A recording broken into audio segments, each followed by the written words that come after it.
હવે તમારે જ્યારે ઉમિયા સ્ટીલ 2001થી આપણે 5 થી 8ની જર્ની જોઈએ તો એ એક તમારું સ્ટાર્ટઅપ બિલ્ડ થઈ ગયું. હવે તમે થોડાક બેટર સ્ટેજમાં જાઓ છો, તો એ જર્ની કેવી રીતે છે? સૌથી પહેલાં અમારું ભાડે હતું, ત્યાર પછી અશ્વિનભાઈ મહેતા કરીને સિટીઝન કોઓપરેટિવ બેંકના મેનેજિંગ ડિરેક્ટર તો અમને મળ્યા. અમે લગભગ 16-17 લોનો લઈ અને એડવાન્સ પે કરી દીધેલી.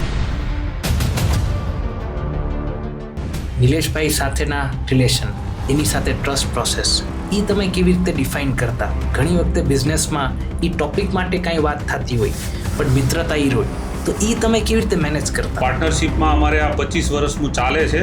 26/4/2026 અમારે 25 વર્ષ પૂરા થશે.